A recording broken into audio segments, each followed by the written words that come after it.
अब एक क्वेश्चन जो मेरा आपसे है वो ये है कि अभी जो नए वोटर ऐड हुए हैं, जिन्होंने इस इलेक्शन में वो पहली बार वोट करने वाले हैं, राइट, तो उनको मतदान करने से पहले किन-किन चीज़ों का ध्यान रखना चाहिए?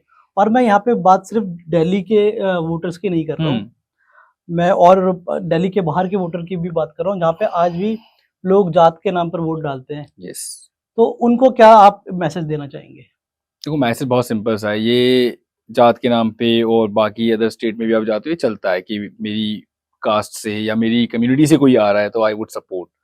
लेकिन नॉर्मली मेरे को लगता है कि अब है ना, नेशन को उस पॉइंट पे पहुंच जाना चाहिए या नॉर्मली लोगों को इस पॉइंट पे सोचना चाहिए कि अब ये कास्टिज्म से ऊपर उठ के सोचना पड़ेगा।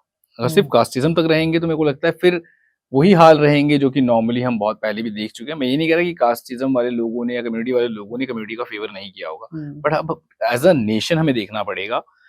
अभी I was looking at the manifesto, ठीक है, बीजेपी का, सीपीआई का और कांग्रेस का, ठीक है।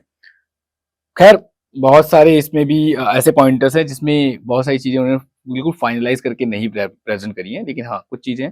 एक कंट्रोवर्शियल जो मेरे को लगा, अगर आप जो मैंने मैनिफेस्टो को ओवरलुक किया, उससे मुझे एक चीज समझ में आई कि बीजेपी का जो मैनिफेस्टो है वो कंप्लीटली हिंदू विचारधारा पे चल रहा है, ये फैक्ट है। और आई बिलीव सबको पता भी है, इसमें कुछ छुपने और छुपाने जैसा है नहीं। अगर आप ये देखोगे तो मतलब मेजोरिटी को फेवर कर रहा है इस टाइम पे बीजेपी, क्योंकि मेजोरिटी आपको पता है कि इंडिया में किस का है, तो हिंदूज का ज्यादा है। और माइनॉरिटीज प्रो मैनिफेस्टो आपको मिलेगा सीपीआई का और कांग्रेस का। इवन सीपीआई के मैनिफेस्टो में एक पॉइंट था दैट आई वाज रीडिंग, उसमें क्लियरली लिखा हुआ भी था, if they come in the power तो what they will do, the abrogation of 370 जो अच्छा। बीजेपी गवर्नमेंट लेके आई है, they would remove it.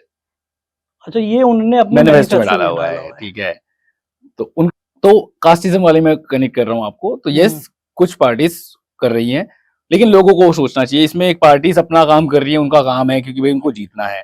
Candidate अपना काम कर रहे हैं। एज अ वोटर आपको इतना सेंसिबल होना पड़ेगा कि आपको ये देखना चाहिए कि अगर ये गवर्नमेंट या कैंडिडेट हमारी एरिया से विन करके हमें जाके रिप्रेजेंट करेगा लोकसभा में, तो ये हमारे लिए क्या कर सकता है। राइट। क्या एक कम्युनिटी स्पेसिफिक होकर काम करेगा तो फिर आपके लिए प्रॉब्लम है। और हो सकता है आप सेम कम्युनिटी से आते हो तो आपको तो फायदा हो गया, लेकिन आपके एरिया में केवल आपका एक सर्टेन एरिया ही डेवलप हो पाएगा ना, बाकियों का क्या।